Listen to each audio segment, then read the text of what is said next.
Yeah, welcome to the Fuzzy Zev and Poofy Dean podcast. We're going to count down the 5 biggest stories of the day, and it all happened today. From the cover-up to the nuclear cancellation of Congress to secret meetings with Ghislaine Maxwell, to China selling off bonds, to it's an Epstein slash China Substack today. Everybody, I'm sure, will veer in and out. But the most important thing is that we try to bring you the truth and help you read the tea leaves and get underneath some of the stories, so you're not focusing on issues that don't matter, and you stay focused on what does and not distracted from the Epstein files, transnational crime, and of course, your fascist pig, rapist, felon, president of the United States of America, Donald Trump. Where do you want to start, my friend? Well, let's begin with that big story. Congress was just poised to vote on releasing the full Epstein files with bipartisan support, including AOC, Thomas Massie, and even Marjorie Taylor Greene demanding transparency. Instead of having the vote, Speaker Mike Johnson shut down all floor activity and sent Congress on a summer vacation, openly admitting they needed to give the administration space to handle Trump's Epstein problem. That's the same evangelical who shares a porn monitoring app with his teenage son, by the way, so I know you pointed out. Mike Johnson. Yeah. He and his adopted son, who he adopted at the age of 13. It's weird. Yeah. Share a porn app. Different No, same. But, it's the maximum transparency when it comes to porn, but minimum transparency when it comes to Donald Trump and Ghislaine Maxwell and Jeffrey Epstein. That's what's going on. This is, let's just say it out loud. We are witnessing a cover-up in real time. I mean, they're not even trying to hide the fact that they're covering things up in real time. And this is step one. Step one was making sure there's no vote on the House floor. So to give Donald Trump space means to give Donald Trump space to cover up the actual facts in the case. And he's going to be doing that through a bunch of things. We'll get to those in the next stories. But let's just spend a minute here talking about Mike Johnson and his turnaround. Just last week, he was saying maximum transparency. Maximum transparency. I was like watching these videos of MAGA Mike Johnson, that little ferret, that little evangelical cult ferret, go on and on about, well, I think we do need to see the Epstein files. Like, if you wanted some guy to talk you to sleep, that's the guy. I do need someone to release the Epstein files, and it would be nice to have transparency. And then yesterday, he was asked, and this is all a ruse, right? Yeah. Keep in mind, this evangelical Christian that, in his 10 Commandments, thou shalt not lie, lies his fucking tiny little evangelical cult dick off every single day for this man. And today and yesterday was no different. They never had any intention of taking a vote on the Epstein files. I talked to somebody in the know. You can call them a White House insider or insider adjacent, who said it has just been all hands on deck trying to prevent any conversations on the record in Congress, in the House, any debate, any vote, any appearance by Ghislaine Maxwell, who we'll get to in just a second. And all of his MAGA foot soldiers, MAGA Mike Johnson being one of them, that freaky little creep, were worked all week this week to prevent any type of bipartisan support for any type of vote to release the Epstein files, to get information on the Epstein files, and to look into the cover-up. We're no longer looking just for the Epstein files. The cover-up is a much bigger story. And because the Trump regime is covering this up at a nuclear pace, MAGA Mike Johnson stepped out this morning and, yes, we're not going to take any votes. In fact, we're going to take a break. Congress is going to take a minute. We're going to come back in September because the administration needs, get this, as you pointed out, some space. Do you know what they need space to do? Because I do. I do as well. I think it's a cover-up. I mean, we'll go through it in great detail because there's 5 or 6 steps that are happening here, and it's obvious once you look at them that this is a giant cover-up. But do you want to answer your own question there, or should I just keep going to? Well, no. We can get to number 4 if number 4 leans into number 5, because there are several different versions of what this cover-up entails, and not just versions, but pillars of a cover-up. One is, of course, deflection. 2, the other thing is you got to have everybody, your foot soldiers, your most important people on side telling the same lie. That is full on. It is no different than we've ever seen from the regime. You've got to get to all your foot soldiers that are out of line. And to get to those foot soldiers that are out of line, you have to isolate them. You have to get them out of Congress. You got to get them away from cameras.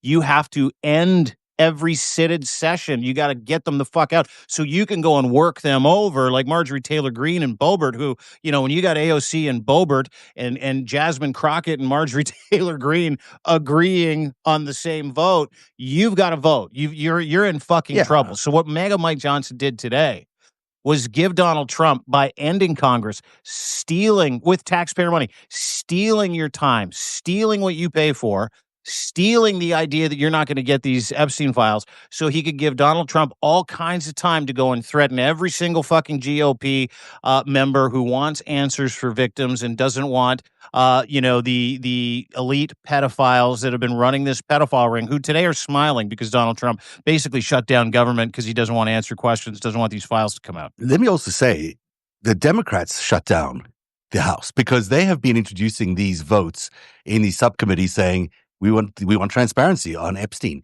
And they've done it so effectively that they've actually cornered Mike Johnson. And that is the reason this is shutting down. So kudos to the Democrats for actually picking up the story because it matters and running with it and putting enough pressure using whatever available tools they had in the House to force their hand. And this is their hand. They're now having to basically admit that if they had a vote in the House, they would lose. And the House representatives would vote to see the Epstein files. And those Epstein files obviously have a lot of data and information about the president that he does not want out, which is why they're going on vacation. So this is a victory for Democrats. It really is. And it's a real, shameful time for Mike Johnson, who knows better, who's not doing his job as we pretty much expect he wouldn't. But, he's acting as the enabler in chief of the president rather than the people's representative in the House. That's why he's there. That's why every single one of these cretinous pieces of shit are in the positions that they're in, with the exception of Dan Bongino, who is day to day, I'm hearing, in terms of coming out and blowing the whole thing up. That's why Kash Patel's there. That's why fucking Pam Bondi's there. Scam Bondi. She is nothing more than a mercenary. None of these people are mercenaries. None of them are fucking qualified for any of the positions that they're in. They've got a 22-year-old former landscaper heading up the Department of Terrorism. They've got Pete Hegseth, the drunk news anchor. They've got Tulsi Gabbardski running around, who's legitimately a paid Russian agent, running around going, we need to arrest Obama for treason. Like, it is... MAGA is going a million different ways, but it's going a million different ways with a million different unqualified losers, which Donald Trump has surrounded himself by. And that's sort of going to be the thing that bites him in the ass in the end, that, you didn't bring your best people. You didn't hire the best. You didn't run with the best. You just put sycophants in situations to do exactly what they're doing right now, and they're doing it.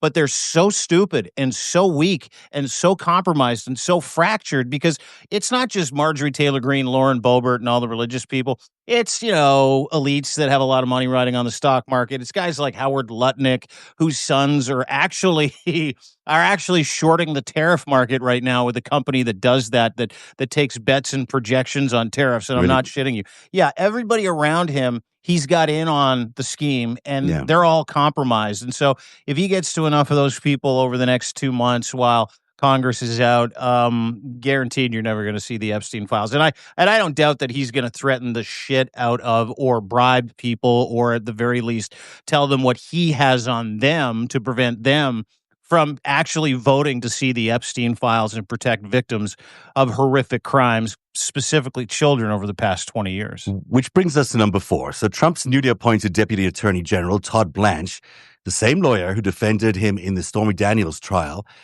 has announced that the Justice Department will meet privately with Ghislaine Maxwell in federal prison.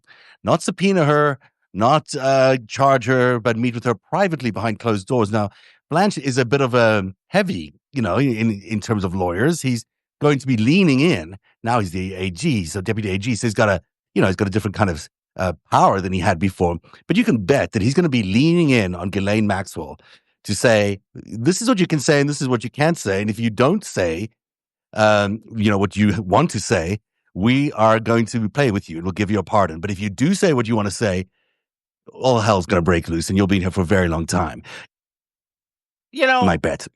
There is, I don't disagree. Yeah. There is something rotten in the state of Denmark, as they say.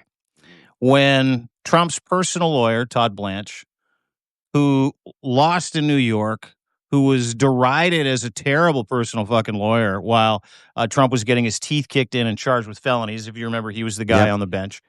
Along with Helena Haba, who before this was I believe she was, if I'm not mistaken, a lawyer for tow truck companies and parking lot owners. When, Really? yeah.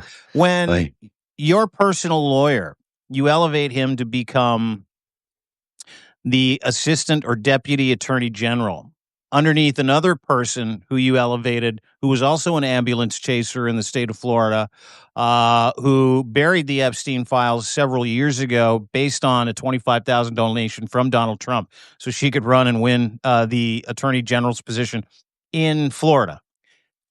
Pam Bondi, I'm talking about. Todd Blanche and Pam are both his personal lawyers. Now, let's revert back to the break that we have from Congress. Mega Mike Johnson said, yeah, we're going to take a break. Don't worry about it. We're going to look into it. And Pam Bondi and Todd Blanche, the president's personal lawyers that he put in charge of the Department of Justice, and I shit you not, they need some time, about 2 months, to go and visit Ghislaine Maxwell in jail, to get her to do one of two things. Tell a story about Donald Trump that is entirely untrue, and I'll tell you how that story goes real quick. Ghislaine, what you need to do is you need to disavow Donald Trump's involvement with Jeffrey Epstein. You need to disavow his involvement with young women. You need to separate him from the pedophile ring he's protecting, including himself. And you need to make a very, very bold statement about it. And I believe they've already gotten to her, if you ask me. And the other thing they're going to do, well, one of three things: kill her, or let her know, because this is what happened to Lev. Lev got a note from Rudy Giuliani, just hang in there, you're going to be fine. And he turned state's evidence and they fucked him. And they'll do the same thing to It's so Ghislaine. interesting you bring up Lev, because Lev is another example of this heavyweight thing happening. They did it with Michael Flynn, too, if you remember that early on in the first administration. Did it with Michael Cohen. Did it with everybody. So they go in there and they are heavy on pressure. And they're doing mob-like tactics. So, you can bet you bottom dollar that is exactly what Blanche is going to be doing. He's going to be, firstly, reneging on whatever deal has been made before. He does not want to know what's in the Epstein files. He does not want Ghislaine Maxwell talking about it. There will be no questions about, can you tell me the last question he's going to ask Ghislaine Maxwell, if he goes in and has it's a secret meeting. They arranged a secret meeting with Ghislaine Maxwell. Jeffrey Epstein's madam, who was charged with trafficking thousands of girls to hundreds of elite, wealthy, influential politician, businessmen, and associates of Jeffrey Epstein around the world, to get her to shut the fuck up, or at least tell a story that absolves Donald Trump of any crimes in return for something. Pardon, in return for, we're going to cook the Epstein files. We'll put out a different set of Epstein files. Because that's the other thing these 2 months give Donald Trump and his regime of fucking morons, liars, and pedophile enablers. What it also does for Donald Trump and all of those people, it gives them 2 months to create some type of false flag, false document, false assertion that it's the Democrats and the deep state and Oprah and fucking Tom Hanks and Bill Clinton. I don't doubt Bill Clinton's in there. He's been awfully quiet. So is Hillary, by the way, real quiet. That's all this is. And to top it off, the shit nugget on top of the Epstein Trump Sunday, apart from canceling government for the next 2 months, coming back because in they're September. So scared of the truth. I mean, they're scared of the truth coming out. This is why they're canceling government. It's not for any other reason. Ghislaine Maxwell has all the receipts. Obviously, if she wanted to, she could testify tomorrow and reveal everything about this, current administration, the current president's involvement with Jeffrey Epstein, their involvement with all sorts of foreign intelligence services, from the Israelis to the Russians. Russia, their Israel, involvement in laundering a lot of money into China. the United States to damage the economy. Their involvement in crashing the economy several times over and crashing the stock market. And their involvement in illegally creating wealth by crashing all these major corporations. And this is, she could talk about all of that. Plus, she could talk about who was compromised, who wasn't compromised, the whole strategy behind it, who's the people who gave the orders, and who on the GOP was benefiting all the way through during this entire process, because they were in there getting their profits. They were in there getting their pounds of flesh as well. So you've got all sorts of activities and all sorts of forces around the world that converge to create this. And I'll talk about my story a little later, but the whole thing here is really what we're looking at is the exposure of the deep state. This is really Ronald Reagan's network that was created for the Iran-Contra affair, which sort of got spun out of control, which had too much money on its hands, never repaid that money. And now we're seeing what happens when that thing snowballs to the point where it's reached now, which is now basically threatening the entire United States. But we'll get to my story a little later on because I want to finish this cover-up. What we've got here is the Congress saying, no, we're going to take a holiday, and we won't listen to this vote, or we won't do this vote. You've now got... By the way, the day, 11, at least 11 members of Trump's regime, the GOP, MAGA members, at least 11 of them, we're going to get ready to cross the floor, decide with Democrats to say, release the fucking files. That was supposed to be today. Right. And so you've got that happening. Then you've got Pam Bondi allowing her deputy AG to go ahead and have this meeting with Ghislaine Maxwell. And then in the White House, this is the third thing that's happening in this particular cover-up, is you've got Donald Trump saying, I think it's appropriate for them to meet, but it's a witch hunt. And what's far more important, and he deflects right away, he moves into Obama's to blame for what happened to me in 2016. So now you've got the deflection piece of it going on. And that deflection piece is a telltale sign that this is what the narrative that they're building. He didn't mention Epstein's name once during today's press conference. But he very carefully avoided saying it. He said it was appropriate, gave a quick thing saying it's a witch hunt, and then diverted into Obama is guilty of treason, for defending this democracy against his installation as an autocratic president. I mean, that's where we're at.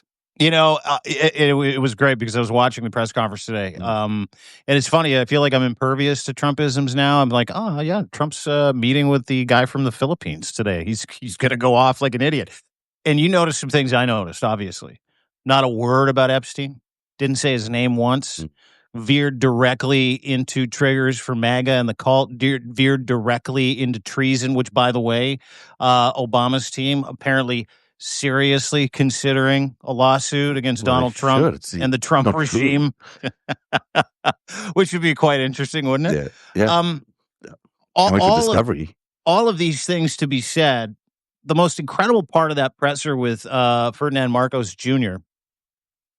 was when they asked him about the Epstein files and whether or not, this meeting with Ghislaine Maxwell was going to go off. And I'll paraphrase how he responded to it. They asked him the question. He's like, who? Yeah. and they're like, Ghislaine Maxwell. Immediately. I don't know anything about that. I mean, the deeper and closer we get to the truth, the worse his memory's getting. On top of the obvious signs of a cover-up, shutting down government, threatening his GOP members, sending his fucking personal lawyers to have secret meetings with Ghislaine Maxwell. And let me just put this out there, too, and I need everybody to pay attention. Lev has impressed this upon me many times. Pay attention. Don't get distracted, okay? Don't get distracted from what's at stake here. What's behind... Ghislaine Maxwell doesn't matter. In the big scheme of things, she can tell any. Well, she does, but she doesn't. She can tell any story. She can lie. She can cheat. She can fucking.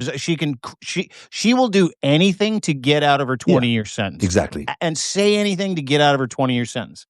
The truth, the damaging stuff, is in the Epstein files and the people associated with the cover-up of not releasing the Epstein files, saying the Epstein files don't exist, and then getting legitimately bank statements, wire statements of the $1.5 billion that touched Epstein, JP Morgan Chase, Trump, and Russia. That's what Donald Trump is protecting. He's not protecting, he's protecting his pedophile buddies, he's protecting himself, but the pressure he must be getting from all of his pedophile friends right now that are also in the file going, oh my God, whatever you do. And you can I can hear these phone calls with Trump and every one of his secret pedophile asshole buddies where they're like, shut down the government. Shut it down. You know that Get to Ghislaine. They will let him go. I mean, his friends will happily turn on him. I mean, they don't care if Donald Trump doesn't make it through this presidency. They will happily say, he was the one responsible. We did nothing, and he can't be the president of the United States. So that is also possibly going to happen. And you see that in what the Wall Street Journal is doing. The Wall Street Journal, typically on the side of Donald Trump, is publishing all these stories that are opposed to Donald Trump. And there's a little nugget that I came across earlier on, which said that J.D. Vance, just before the publication of that big story with the birthday card, J.D. Vance went to meet Rupert Murdoch and his son, and they had a secret meeting in Montana, I think, because that's where it took place. Yeah, he took Air Force 2 to Montana. You're not really very espionage-like, but yes. Yes, but I mean, here's the guy who will benefit the most from the ending of the Trump presidency, J.D. Vance, talking to the publisher of the Wall Street Journal just ahead of their publishing a very damaging story on Donald Trump and his relationship with Epstein. Well, I mean, I'm not sure what that conversation was about, but I'm pretty sure what it was about. There are so many receipts. Well, I know what it was about. I think you know what it was about. I think all of us know it's about a coup within a coup. Yeah. It is about, from the sources that I have, and folks, you're hearing this here first, is that there's a faction that supported Donald Trump prior to this next election that he fucked over. That faction includes Elon Musk and his EV rebates. That's millions, tens and hundreds of millions of dollars he just stole from Elon Musk. And that faction includes a bunch of other elite, wealthy business people who are watching their 401ks and their investments and the dollar and all their wealth attached to the dollar literally swirl the fucking drain because he's so useless. He's so performative. He is so corrupt. And those people got, from what I understand, they got to Rupert Murdoch. And Rupert Murdoch is one of those guys that, and give him credit or no credit, depending on how you look at it. But I'll tell you, I know. I'll happily give you. But if you remember when the Smartmatic thing and promoting the big lie, and when he was in deposition, Rupert Murdoch, and this is a great nugget, and you got to weigh this stuff against everything that Rupert Murdoch does. The truth isn't always black and white, he said. Sometimes it's green. Money. So let's pivot now to that meeting with J.D. Vance. J.D. Vance surreptitiously goes to Montana, meets with Murdoch and Murdoch's son, who runs Fox News. They come back the next day. The Wall Street Journal publishes this post. J.D. Vance has been eerily silent about all of this stuff. And there are rumors that are more than rumors at this point that there's a coup within a coup brewing. And that J.D. Vance is part of it with Wall Street Journal and a certain group of elite business people and influential people in the United States. Like Elon Musk and Peter Thiel and, of course, the Russians. They want to hang him out to dry. Yeah, which is not so surprise to anybody. We knew that the second J.D. Vance was named as his running mate. But there's some extra details here that are worthwhile, which underline really what you're saying here. So the VP, J.D. Vance, on Tuesday made a brief trip to Montana where he spoke to media mogul Rupert Murdoch, his son Lachlan Murdoch, the head of Fox News and News Corp, and a group of other Fox News executives. According to two people familiar with this trip, Vance met with a group at the Murdoch family ranch in southwest Montana near Dillon. According to the people, they confirmed the visit to the Associated Press on condition of anonymity because they were not authorized to speak publicly about it. So this is an organized narrative that they're building, that they're going to take down the president of the United States. And for those of us who are opposed to the president of the United States, we're all saying, wow, this is great. Finally, here comes Donald Trump's comeuppance. He deserves it. He's a shit. He's got everything. He should be going down. On the other hand, he's been the target of a coup by people that we also really don't like. Because let's face it, the Russian piece of this, the Elon Musk piece of this is all Russian. And they are busy organizing an attempt to overthrow the president of the United States while in office, which under any circumstances, no matter what you think of any president of the United States, should not be allowed, should be defended against by the American people. It puts us all in a really interesting bind because, what do we do once we're left with a President Vance? He's not going anywhere for a very long time. Yeah, because he's got the ability to sound like he's not a maggot. He has the ability to sound like he knows what he's talking about when he doesn't. Keep in mind, this is a guy that wrote a book about humping his couch and is now the vice president of the United States. He is wholly beholden to Peter Thiel and Elon Musk. They took him out of circulation for about 6 months, brought him back. He was all of a sudden, Trump was no longer Hitler. He didn't give a shit about women's or kids' rights, and he was 100% aligned with MAGA. Well, that's a Trojan horse. And we saw it in Canadian politics. For all of our American friends, sometimes the devil is a lot better than the devil behind the devil and because Trump is a symptom. Well, what's after Trump?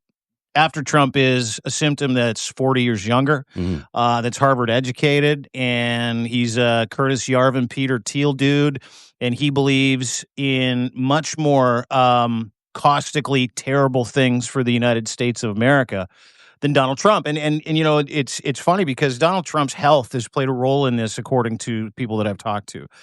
Is not just his inability to string a sentence together in his declining mental and emotional state, and the damage he's doing to 401ks and investment portfolios and newspapers and people like Rupert Murdoch and all of his old friends, but they're concerned about his physical health as well, and the embarrassment of that representation of America, that he is consistently, they want someone who is not an embarrassment. J.D. Vance can pass himself off as not an embarrassment to the layman, to the idiot, but J.D. Vance is also significantly worse and more baked into the movement that is legitimately, according to my sources, trying to remove Donald Trump and trying to end run him with these Epstein files. It comes from somewhere. Like Rupert Murdoch made Donald Trump. He helped make Donald Trump. He partnered with Donald Trump. Now he and Donald Trump are at war. Yep. They're at war. They're at war over letters. They're at war over content. They're at war over assertions that Donald Trump indeed not only was Jeffrey Epstein's friend, was deeply involved with him. They say they've got dozens, maybe hundreds of receipts from the Epstein files that they're getting ready to unload. And you got 2 months to do it, right? So again, nothing good, but at the same time, maybe I've thought about this today. Maybe JD has a change of heart.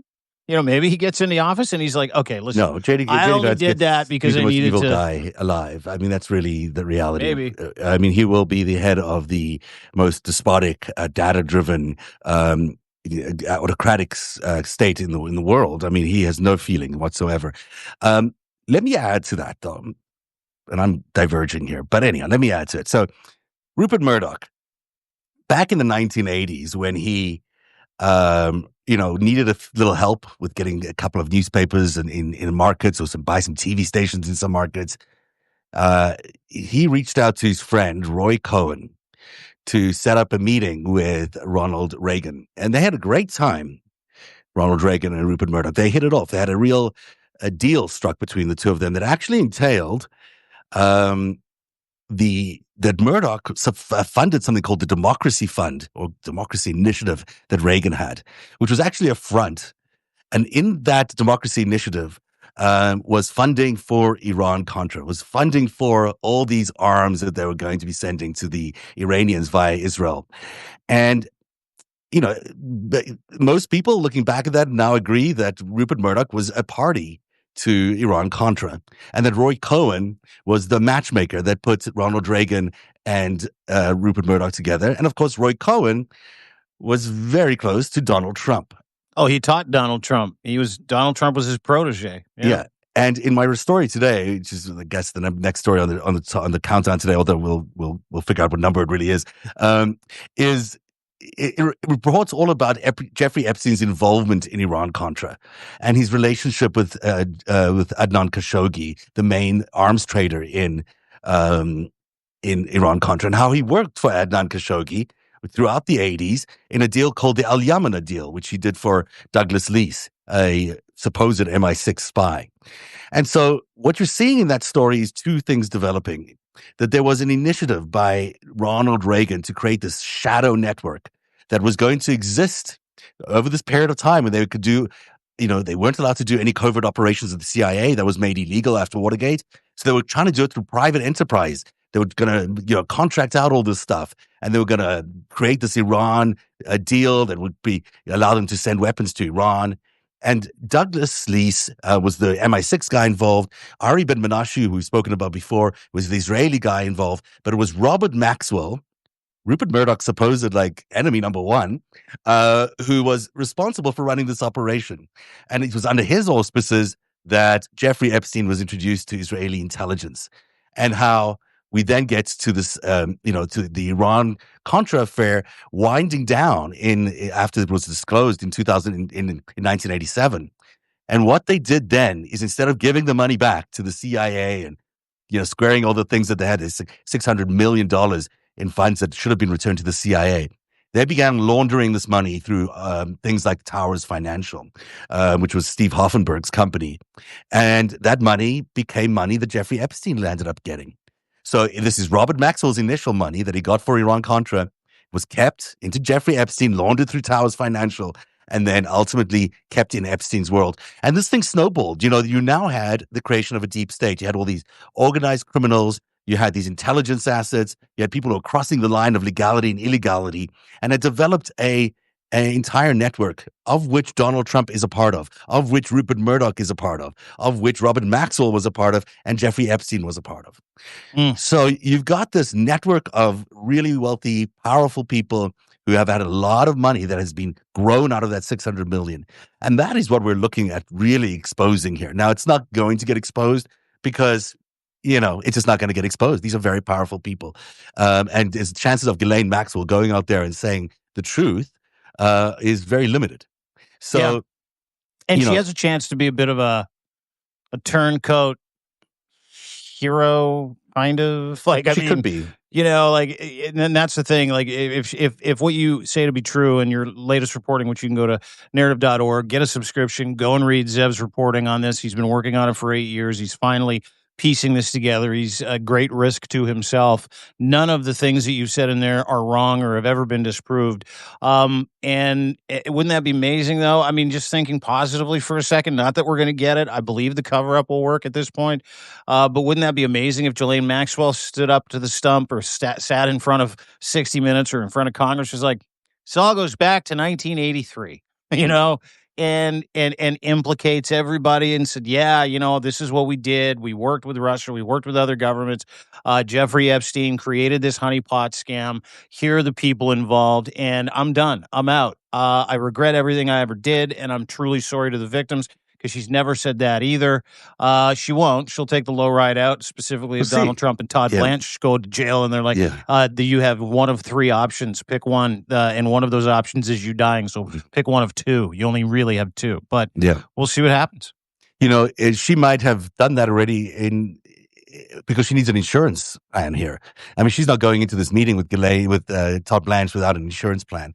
And that insurance plan surely must be that she has the truth somewhere ready to go if anything happens. I was thinking about that. Someone broke into Jeffrey Epstein's cell and killed him. Mm-hmm. And there's minutes of video missing. Metadata's been fucked with 4 times in the video. Great report from Wired. Everybody should go read it. And the Jeffrey Epstein cell video that's missing a minute, it's actually missing several. And it's not even a cell. Who does Ghislaine Maxwell go to? If you're Ghislaine Maxwell, first of all, you should just off yourself. But who does she go to? Who does she go to protect herself from the regime, which she believes killed her boyfriend or best friend and business partner? Who does she go to for protection? Well, this is just the deep state. There is the rest of the state. I mean, this is a war going on between this transnational organized criminal enterprise that is trying to usurp democracy through legal means, and the rest of us who are trying desperately hard to keep democracy alive and freedom alive and the rule of law alive and all the things that we've come to love about living in this age that we live in. And this is a battle going on. So there are people of great ethics and great virtues that are fighting the fight as well against this deep state. And I'm sure she knows who they are. And I'm sure that there are people in different intelligence agencies that are also aware of this. I mean, the reality of it is we probably are on a course that we can't turn back. We probably are going to go down, this horrible path that they've set us on, which could lead us to World War III. But if Ghislaine Maxwell does something really brave like that, she could turn all of history around. So, is she the kind of person who can do that? I don't know her. I've read a lot about her. I don't think she's as difficult as this is to say, I'm not saying excusing anything she's done, but I believe was following orders throughout all of this. I believe that this was their mission. This is what they had to do. She's a agent of a foreign intelligence agency. You get the orders, you do what you do, right? I mean, it's not like you get to pick what your orders are.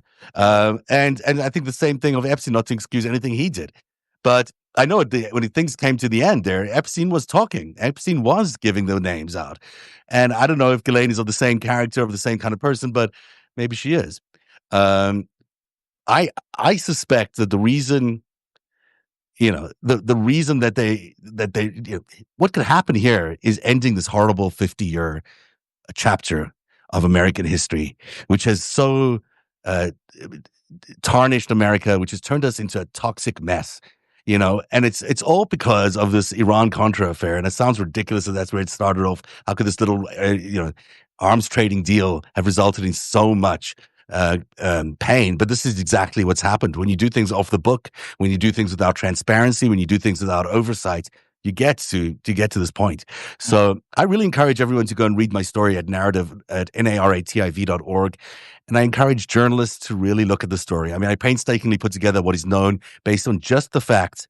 Because, of course, I suspect a lot more than I wrote there, but you can see through the dots what I mean. But I just want people to start looking at the story. And as a journalist, wherever you are, for whichever organization you are, ask yourself the questions about, what is the implications of this story? What are the implications of an Iran-Contra affair that's gone so out of whack that the money was stolen and that there's now this, out of control deep state that is taking over America? I want people to really to ask yourself the question of who does that hurt? Who does that help? What does it mean for the future of the world? What does it mean for all these countries that are involved in it? What does it mean for the millions of people that are going to be oppressed under a despotic and oppressive regimes around the world? Billions of people. What does it mean for the world? And there is so much that every single reporter should be asking themselves, every single citizen should be asking themselves about how important it is to get this information out there. Because I'm just one voice, I haven't got enough footprint to really make enough of an impact, but at least people can start asking those questions and think about them, and maybe something can come out of this, that we understand that the Epstein era, the Donald Trump era, was much more than about girls and much more about a major multinational, transnational organized crime syndicate. Mm-hmm. Sorry, I'm talking a lot there, but I had to. Should we do the next story? Sure, I'm happy to. So we should finish this up. Actually, we've had these 4 stages of the cover up. We've had them. The House is now gone on vacation. We've got Ghislaine Maxwell coming for a secret meeting. You've got this third notion of, what was the third one? The president distracting everybody, and then you've got these 1,000 FBI officers that have been looking through all these documents, trying to find any references to Donald Trump in order to basically delete history. Basically, delete it. And then not even references either, right? Yeah. Like they're looking for pictures, they're looking for videos.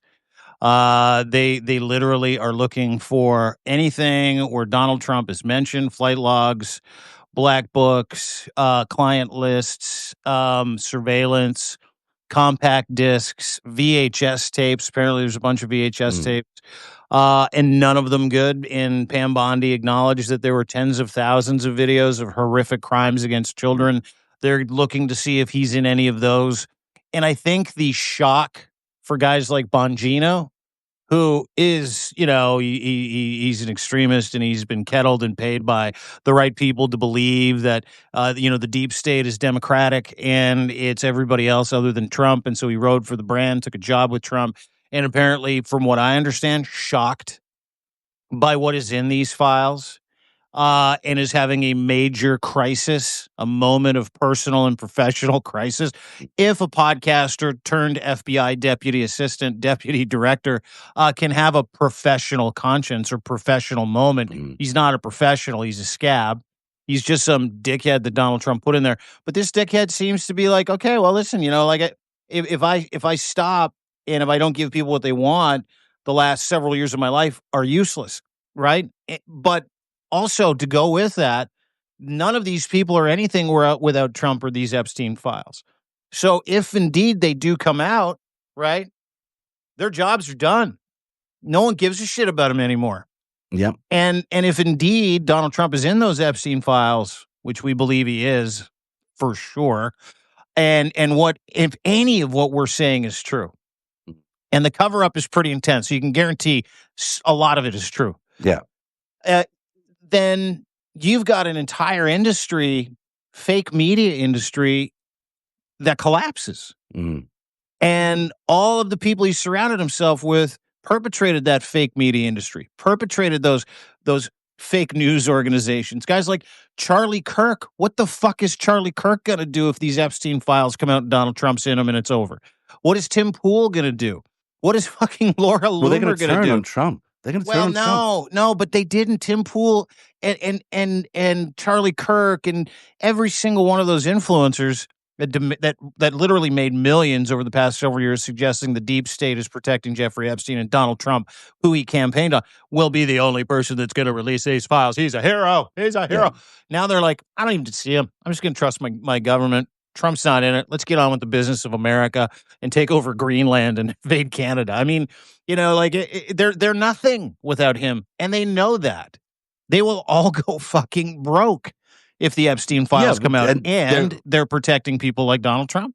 But they're also paid by Russia, and that's at the end of the day, Russia, I think, is over Donald Trump. I think that they're done with Donald Trump. And I think that's the tricky part here is with Vance and his alliance and Donald and Russia and their entities, the media entities they control here, they are interested in offing Donald Trump.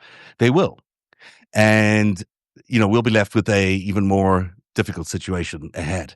And that's where we are. I mean, we are just in a very difficult situation. There's nothing we can do about that. But the as much as I wanted Donald Trump not to be in power, it's equally as important for us to recognize what else is going on. It's equally as important to recognize that, Russia is trying to get rid of him. And so is this other group of people that are also doing a very un-American thing in trying to take down the president of the United States from inside. The J.D. Vance and company. And I think it's been happening for years. Yeah. Never mind. Let's talk about something else. And here's something else. This is the number one story of the day. China has dumped $53 billion in U.S. Treasury bonds in the largest single-month sell-off since records began. This is while Donald Trump sits on a $2.9 billion in cryptocurrency holdings that represent 40% of his total net worth, according to the New York Times financial analysis. The timing isn't coincidental. Of course, China's bond dump is crashing the dollar across the world, just as Trump's crypto empire needs a weak dollar to maintain its inflated valuations, creating the perfect storm where America's president actually personally profits from economic policies that devastate the American people. This is the situation we're in, people. He's getting rich off crypto. The US dollar is about to crash, and American hegemony in the world is about to collapse. Yeah. There's two different ways to look at this. It's a great piece. If you get a chance to read about the bond market, T-bills, how much debt America has because they're a pig economy. They just can't stop spending, and when they're out of money, they raise the debt ceiling and go borrow more and tell other countries to buy T-bills, and then you'll get this yield in the next 5 years. Those yields are not coming back. People are not buying bonds anymore. And we should invite him in. Who? Let's invite Lev. Lev's on the, I think he's in the chat. Yeah, Lev, join us if you want. We've got 15 minutes here. Join us. I'm going to send you a thing if I know how to do that. But I didn't mean to interrupt you, Dean. My guy Lev. Yeah. So the bond sell-off is tricky, right? Because there's two schools of thought. Donald Trump wants to crash the market. Donald Trump wants to kill the dollar, and he wants to kill the dollar because he stands to make billions and billions and billions of dollars if they can replace the dollar with Bitcoin, with crypto, with digital currency. So this is either playing into his hands or he is fucking America over. And it's also got tendrils out to, the attempted coup that certain business people, here. my man. Parnas. Joining us, the man himself. I'm sorry, I did not mean to interrupt. I like coming in to try to sneak in and listen to what you guys are talking about because you guys have all the breaking stuff going on here. So we were talking about you though, so I'm glad you checked in because we had so much to talk about you, and we're talking about how your deal and the whole pressure thing that was going on with when you were arrested and all of that. So you're Well, you know, coming we in were at a good talking time. about it. It was funny because as soon as we got news, and go to Lev's Substack, he was the first guy to post the story about Ghislaine Maxwell's secret meeting. He's had one of those, right? Like, Lev, you were the first Ghislaine Maxwell. Well, not only that, but a lot of people don't know that the Todd Blanche, who is the assistant attorney general of the United States, and who was Donald Trump's private lawyer, prior to that was part of my legal team. I threw him off, and then he ended up continuing to stay on as my co-defendant, Igor's lawyer. Who assigned him to you, by the way? Todd Blanche? Did you? Trump did. Yeah, he was Manafort's lawyer prior to that. So originally, it was all we all had it in the family. It was part of the cabal that I called. We passed on, it's like we passed them on. So what happened was when we got arrested, we originally was in Washington, in Virginia. So first Trump had to sign off and had to have Jay Sekulow sign off a letter having John Dowd, who was his personal attorney, to conflict of interest to represent us. They also gave us Kevin Downing, who was one of Manafort's lawyers at the time. But then when our case came out of New York, we had to get New York lawyers. So in New York, Blanche was ex-Southern District of New York. He was one of the head line prosecutors in Southern District of New York, and then he was working for a big firm. At that time, he was just literally got Manafort off the double jeopardy case, if you guys remember. Yeah. So Blanche was the one that defended him on that, and Blanche was supposed to be my lead lawyer, but I broke off with them, told them to go screw themselves, and fired them, and got Joe Bondi instead. And Blanche stayed on as Igor's lawyer. So it's interesting. He went from being somebody that was part of my team and telling me to be quiet. Don't worry, you'll get out of this. All you guys got to do is just shut up and listen to me. Let me do the rest. To when I started speaking out, when I went on Rachel Maddow, he actually became our number one adversary. Todd Blanche, a lot of people don't know, went to court fighting me and my lawyers every day, from fighting us in the newspaper, trying to contradict any of the truth that I was speaking, truth to power at the time, in the newspapers, because he was representing my co-defendant, trying to give the other side, saying, oh, even Lev's co-defendant doesn't agree with him at the time when they were trying to muddy the waters.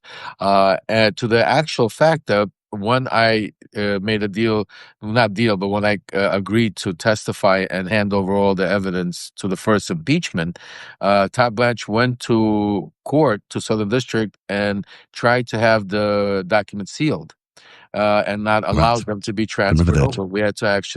We went to court, and my lawyer beat him literally 2 days prior to the impeachment, the articles being handed over, and that's why we did. So I know Todd Blanche very well. So what's going to happen when Ghislaine Maxwell sits across the desk from him and it's a private meeting? They're going to be pretty heavy with her. I mean, presumably they're not going to say. It's all set up already. Yeah. What do you think is going to happen? Well, it's a distraction. No. I'll tell you it's all. If you take a look, you gotta read the tea leaves. You guys know me by now. I say always keep your eye on the ball, not what the media is trying to show you. So look what happened. There was already certain messages that transpired. Rupert Murdoch. See, a lot of people out there, and with all due respect, I know a lot on the same side, but everybody has an opinion, and they're giving these opinions about this Wall Street letter. It's not important, or this and that. Everything is important because it's part of what transpired. So I'm going to give you guys an exclusive 5-minute quickie, because then I got to run. I have another interview doing at 4:00, but exclusive on the Live at 5 here with my brother Zev and Dean. So let's go over the timeline. What happens? Wall Street Journal releases that letter. That letter, meanwhile, while everybody thought, oh, it's salacious, look at the, what he wrote in there, look at what he doodled in there, well, look what that was all distraction. What the letter was a message from Rupert Murdoch and the Wall Street Journal and Ghislaine Maxwell that stuff is coming out, and I have a lot of stuff that's about to come out. What happens next that's not been reported very heavily on? Who meets with Rupert Murdoch right away? We did JD Vance. We did this. Thank you, Zev. Big meeting. On the ball. JD Vance meets with with Rupert Murdoch. Rupert Murdoch tells him, listen, Trump could do all his lawsuits. We got the goods. Yeah. Maxwell's the one that's giving it to us. I don't know for a fact, but if I had to bet 99, this is what I would be betting on right now. And folks, you know my record when it comes to that. And basically, what we see today was a response. Right after that, J.D. Vance came and told Trump, listen, they're not going to back down. They might release more stuff. Even Maxwell's lawyer sent in a coded message saying that Trump is backing out some sort of on the deal that he made. And all of a sudden today you have, because you got to understand, if this was done in a proper, normal way in a normal world, you would have probably line, ASU line prosecutors going to visit them. But what they did is, it was all strategic. What they did is they fired Marie Comey. Yeah, a lot of last week, people yeah. think, a lot of people think, oh, big deal. Yeah, she gets Comey the name, but no. Here's a very interesting fact. If they did not fire her because she was the one that prosecuted Maxwell and also prosecuted Epstein, right now she would have had to have been included in these conversations that Blanche and them having, and probably would be with him in the questioning. Yeah, she'd be in the court today in front of the judge, right? Correct. That's what she'd be. Thank you, Zell. But no longer Marie Quest. So she's gone. Look at how the missing. You see, when these things were happening, people were like, couldn't understand. But we're connecting the dots for you, how in the past 3 days, all of this led up to today. And what today is happening is very dangerous, because what I'm hearing from the messages going back and forth, and because you guys have to remember, and Zev broke it down better than anybody when we had that special on my Substack, that Epstein was involved in a lot of things and a lot of different people.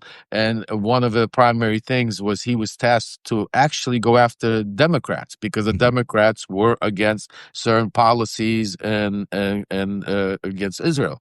So if she comes out tomorrow and just tells some of the story, doesn't tell all of the story, but gives enough raw meat and raw base to his base and say, hey, this is who we got on the Demo, and all of a sudden says, Trump, I never even seen Trump who.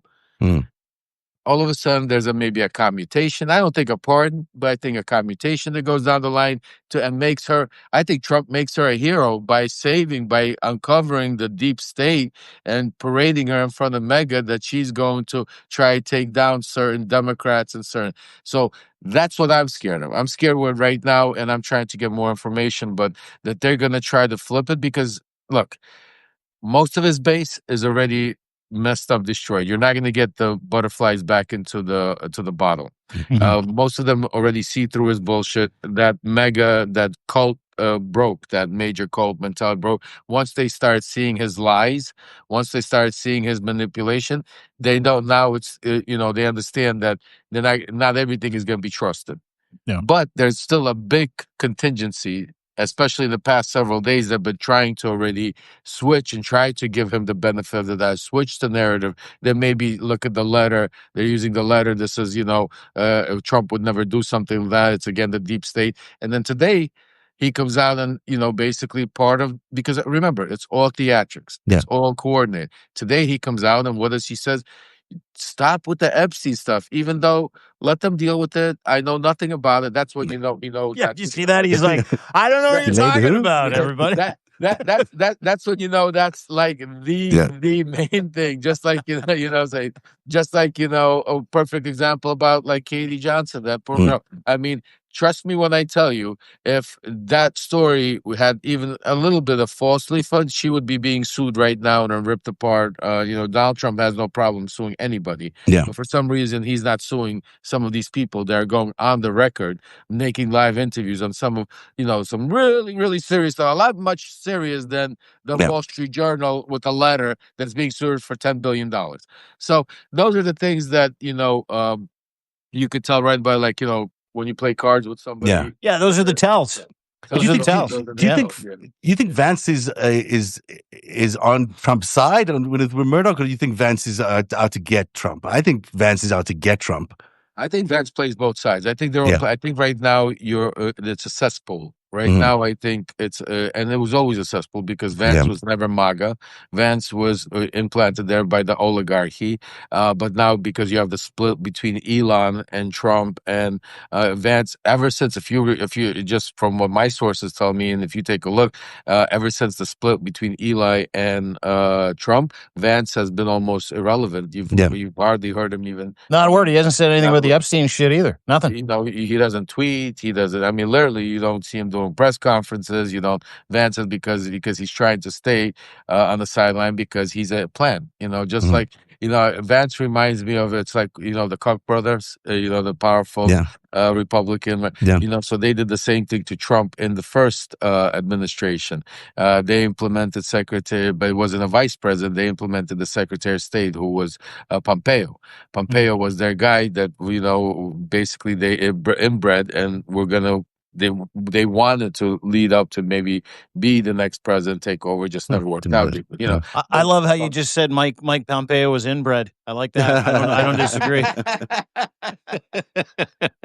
You know, he's got to go. Lev's got to go. Lev's got to go. Okay. Yeah, I gotta go. I love you guys, buddy. We love you. Too. Thanks for joining us. We appreciate it. We should do this again. I'll see you Monday or earlier. Zev, give me a call. We should do a special coming up also. I love you guys. Everybody out there, follow Dean, follow Zev. Great reporting, and I got something later tonight coming out live. So keep your alerts out. All right, go follow Lev. Go follow Lev. I'm going to watch you tonight. tonight after I get back from the Jays game. Good to see you, pal. We'll talk to you soon. Bye-bye. There you go. Lev Parnas, everybody. That's the beauty of Substack, right? There's Lev Parnas, like a fucking world-winning whistleblower, like just an American hero, warrior, a guy who's pushing back. Great. Just, he's like, hey, he's got to pop on for like 7 minutes and talk to you guys. I love this thing. I love Substack for that. I love this community feel that everyone can just pop on at any time. It's like the kind of stuff that you want to create in TV, but you can't because not everyone has the capacity to do it. But because everyone's got a phone, everyone can jump on, and Lev can just jump on and share his experiences there. Boy, he had some good things to say there. His analysis is... Do you know why I love talking to him? Yeah. Not only is his analysis incredible, not only is his information and insight second to none because he has plants and people in the right places and he can read the tea leaves and he was in the rooms and he was Donald Trump. But he agrees with everything we say. I didn't even know that, but yes, he does. It's just good. He really does. Usually last time he's like, you guys are my favorite. I'm like, really? He goes, yeah, you guys know exactly what's going on. And I'm like, oh my God, that's incredible. I made most of it up. Yeah. You did not make all of it. How lucky. No, of course not. No, you know what you're talking about. So that's great. Everyone should check out what Lev Parnas says later on today.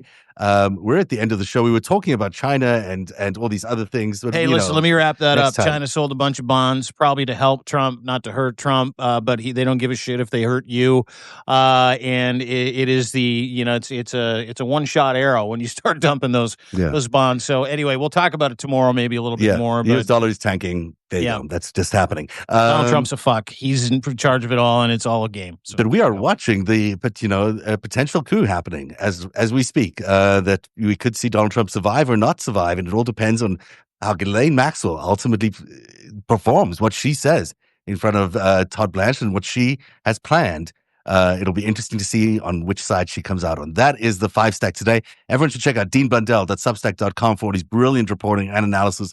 A lot of the stuff you heard about today comes from that Substack. It's a must follow and a must subscribe at 50% off for the rest of this month. And at narrative.org, you can check out my first part of this really long investigation. A little hard to get through, but it's really interesting stuff. All about Iran, Contra, and then at the sort of the origin story of Donald Trump and Jeffrey Epstein. Not the one that they were trying to tell on the New York Times but failed, but the actual origin story. What really happened at the Olympic Tower where Adnan Khashoggi lived, and at the Palace Hotel where Robert Maxwell lived, and all the comings and goings at that very crucial time of 1981 when Iran-Contra was starting and the shadow network that Ronald Reagan created began its work and hasn't stopped its work 40 years later. That is the FiveStack today, and we shall see you again tomorrow. See you then. Have a great afternoon, everybody, and have a great afternoon, Dean. Bye now.